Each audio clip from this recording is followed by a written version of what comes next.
నమస్కారం గురుగారు. నమస్కారం అమ్మా యామిని. గురుగారు, ఈ నెల మనకి షష్టగ్రహ కూటమి రాబోతుంది. అంటే ఈ కూటమి వల్ల ఈ 12 రాశుల వారికి సంబంధించి ఏమైనా ఎఫెక్ట్ అనేది ఉంటుందంటారా?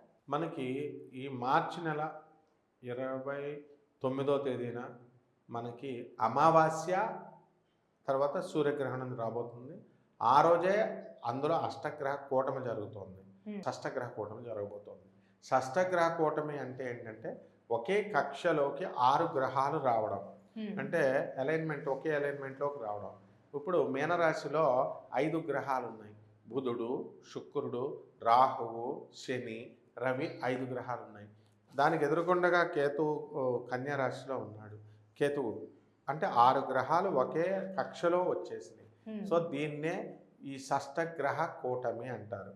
ఇది చాలా అరుదుగా జరిగేటటువంటివి. ఎప్పుడు జరుగుతూ ఉంటాయి కానీ అరుదుగా జరుగుతూ ఉంటాయి అన్నమాట.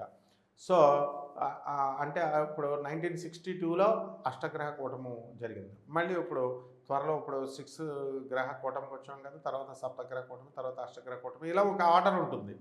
సో ఈ యొక్క షష్టగ్రహ కూటమి వల్ల ద్వాదశ రాశుల వారికి ఎలాంటి మార్పులు వస్తాయంటే, ముందుగా ఈ యొక్క సూర్యగ్రహణము అమావాస్య రోజున మీనరాశిలో ఉత్తరాభాద్ర నక్షత్రంలో పట్టింది. కాబట్టి ఇక్కడ మీనరాశి వారికి కొంచెం ఈ గ్రహణం యొక్క ఎఫెక్ట్ ఎక్కువగా ఉంటుంది. కాబట్టి ఈ మీనరాశి వాళ్ళు ఏం చేయాలంటే నిత్యము కూడా శవ పూజ చేసుకుంటూ చక్కగా ఏదో ఒక దేవుడు పూజ చేసుకుంటూ దాన ధర్మాలు ఇలా చేసుకుంటూ వెళ్ళాలి. మీనరాశి వారి పైన అధిక ప్రభావం ఉంటుంది ఈ గ్రహణం అక్కడ పట్టింది కాబట్టి షష్టగ్రహ కూటమి వల్ల. దానివల్ల మీనరాశి వాళ్ళకి ఆదాయం బాగా పెరుగుతుంది. తర్వాత ఈ యొక్క ఖర్చులు ఎక్కువ అయిపోవడము ఇలాగా అన్నీ కూడా జరుగుతాయి. ఇకపోతే మేషరాశి, ఈ మేషరాశి వారికి ఈ యొక్క షష్టగ్రహ కూటమి వల్ల ఏమవుతుందంటే మనకి విదేశాలకు వెళ్ళాలనుకునే వాళ్ళు విదేశాలకు వెళ్ళడం, ఆ తర్వాత వాళ్ళకి కావాలనుకున్నటువంటి కోరిక వాళ్ళకి తీరడం. అయితే మానసికంగా అశాంతి అనేటటువంటిది మే 29వ తేదీ 2024వ సంవత్సరం వరకు ఉంటుంది. ఆ తర్వాత అంతా కూడా మామూలుగా ఉంటుంది. ఇకపోతే ఇవి ఎక్కువగా ఖగోళ శాస్త్రంలో పెద్ద పెద్ద మార్పులను చూపిస్తాయి. షష్టగ్రహ కూటమి భూకంపాలు రావడం, సునామీలు రావడం ఇలాగా. అలాగే మిథున రాశి వారికి వచ్చేసరికి వ్యక్తిగతంగా వీళ్ళంతా కూడా పోలీస్ స్టేషన్ల చుట్టూ తిరుగుతున్నారు. ఇప్పుడు కాస్త ప్రమోషన్స్ రాలేదని కాస్త అశాంతి అనేటటువంటిది ఉంది. ఇవన్నీ కూడా పోతాయి. అత్తగారుల ఆడబడుచుల పీడపోతుంది.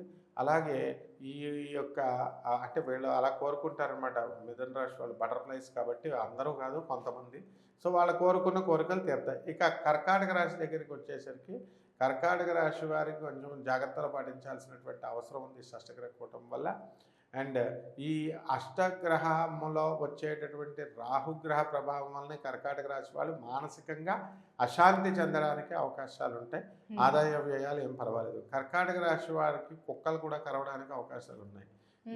తర్వాత సింహరాశి దగ్గరికి వచ్చేసరికి ఈ సింహరాశి వారి భార్యాభర్తల మధ్య విరోధాలు అనేటటువంటివి పెట్టుకుంటారు. విభేదాలు మామూలుగా అంటే వితండవాదాలు చేసుకుంటారు. విడిపోరు, వితండవాదాలు చేసుకుంటారు. జనరల్గా ఈ యొక్క సింహరాశి వాళ్ళు దాన ధర్మాలు వాటిల్లో ముందుంటారు. చాలామంది, ఎక్కువ మంది, అందరూ కాకపోయినా. అలా వీళ్ళు కోరి కెలుక్కొని ఇంకా ఎక్కువ డబ్బులు ఖర్చు పెట్టుకునేలాగా వాళ్ళని వీళ్ళని అడుగుతూ ఉంటారు. అంటే కొన్ని ఆలోచనాపూర్వకమైనటువంటి స్టెప్స్ కాకుండా మామూలుగా వాళ్ళు వేసుకోవడానికి అవకాశాలు ఉంటాయి. ఆ తర్వాత కన్యా రాశి దగ్గరికి వచ్చేసరికి భార్యాభర్తల మధ్య ఉన్నటువంటి గొడవ పీక్ స్టేజ్లో ఉంది. ఏ కోర్టులు చెప్పినా వెంటలేదు, ఏ జడ్జిలు చెప్పినా వెంటలేదు, ఏ పోలీస్ ఆఫీసర్స్ చెప్పినా వెంటలేదు. ఈ షష్టగ్రహ కూటమి ప్రభావం వల్ల భార్యాభర్తల్లో మార్పు రావడానికి అవకాశాలు ఉన్నాయి. ఇక తులారాశి వారి దగ్గరికి వచ్చేసరికి ముఖ్యంగా ఈ తులారాశి వారికి ఈ షష్టగ్రహ కూటమి వల్ల అక్రమ సంబంధాలు ఏర్పడడానికి అవకాశాలు ఉన్నాయి కొంతమందికి. ఈ మధ్య కాలంలోనే ఒక అతను నాకు ఫోన్ చేసి, ఏమండి గురువుగారు, మా 12 సంవత్సరాల పిల్లుందండి, మా హస్బెండ్ తన చిన్నప్పుడు కాలేజీ ఫ్రెండ్తో ఫోన్లు మాట్లాడుకుంటుంది, అక్రమ సంబంధాలు ఉన్నాయి, అందుకని పంపించేస్తే బాగుంటుందా అండి, అక్కడైనా మోసపోయి వెనక్కి వచ్చేస్తుందంటే ఖచ్చితంగా మోసపోతారని ఆయన ముందు అంటే త్యాగం చేస్తున్నాడు వీడు. ముందు ఆవిడ అక్కడైనా బాగుంటే పర్లేదు, నేను పంపించేస్తానని. అంటే క్లియర్గా చెప్పింది ఏంటంటే అక్రమ సంబంధాలంటే సిగ్గుపడకుండా, అతను ఇబ్బంది పడకుండా క్లియర్గా ఉంది అని ముందుకు వచ్చి చెప్పాడు మనకి. కాబట్టి అవన్నీ ఇలాంటివన్నీ కూడా కొన్ని రాశులకి ఇవి పెరగడం జరుగుతుంది. తులారాశి వారిలో అధికంగా పెరగడానికి అవకాశాలు ఉంటాయి ఈ షష్టగ్రహ కూటమి వల్ల. అండ్ ఈ ఈ వృశ్చిక రాశి దగ్గరికి వచ్చేసరికి వీళ్ళు ఫోనుల్లో బాతకాణీలు ఎక్కువ చేస్తారు. కమ్యూనికేషన్ ప్రాబ్లము, ఎక్కువ మాట్లాడటం, అవతల టైం వేస్ట్ చేసుకుంటారు, అవతల వాళ్ళు టైం వేస్ట్ చేస్తారు. అండ్ వీళ్ళు పిల్లల్ని హాస్టల్లో వేసేసి మరీ మాట్లాడుకోవడం, ఇలా అనేక రకమైనటువంటి సమస్యలు, ఆర్థిక ఇబ్బందులు ఏముండవు. ఇవి ఏమవుతాయంటే మాట్లాడి గొడవలు కొట్టుకోవడం, దెబ్బలాడుకోవడం ఇలాంటివన్నీ జరుగుతాయి. అండ్ ఆలోచనాపూర్వకంగా కాకుండా అనాలోచితంగా కొన్ని సమస్యలు ఎదుర్కోవడానికి అవకాశాలు ఉన్నాయి. ఇక ధనుసు రాశి వారు వచ్చేసరికి వీళ్ళకి వ్యాపారం బాగాలేదండి, స్థలాలు బాగాలేదు, మేము కట్టిన ఇల్లు అమ్ముడవట్లేదు, స్థలాలు అమ్ముడవట్లేదు అని బాధపడేటటువంటి వాళ్ళందరికీ కూడా శత్రువులపై ఆధిపత్యం సంపాదిస్తారు. కొత్త గురుబలం వచ్చింది. పెళ్లి కానటువంటి ప్రసాదులందరికీ కూడా పెళ్ళి అవ్వడం జరుగుతుంది.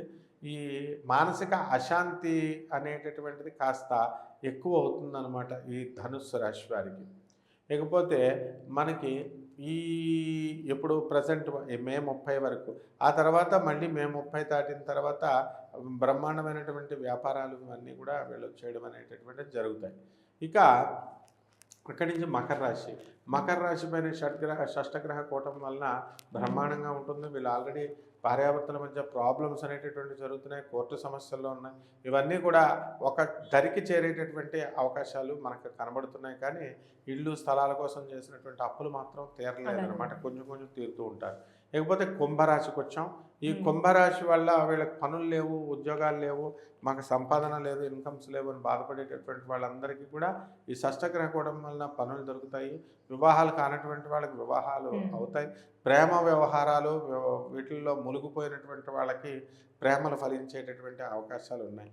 అయితే మానసికంగా ఏలినట్స్ శని కాబట్టి చాలా అశాంతితో వీళ్ళు సంవత్సరం అంతా కూడా ఉంటారు.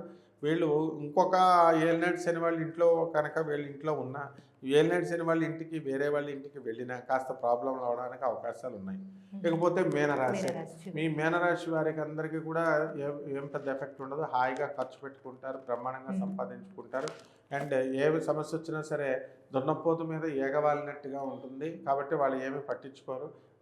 బాధ్యతాయుతంగా ఉండడం అనేటటువంటివి జరుగుతాయి. భార్య యొక్క అనారోగ్యం గురించి ఆలోచించడం జరుగుతుంది. పిల్లల దగ్గరికి వచ్చేసరికి అంతా పిల్లలతో వాళ్ళు అంతా మంచిగా గడపడం ఇలాంటివి ఇప్పుడు మనకి ఈ షష్టగ్రహ కూటమి వల్ల కొంతమందికి మంచి ఫలితాలు ఉన్నాయి, కొంతమందికి ఫలితాలు అనేది సరిగ్గా లేదు. కాబట్టి ఏ దేవుని ఆరాధిస్తే మంచిది అంటారండి? మరి మొత్తాన్ని రాశులు తీసుకుంటారు. అవును, ఈ షష్టగ్రహ కూటమి వల్ల మనకి రాహుగ్రహము, శనిగ్రహము ప్రధానంగా ఉన్నాయి.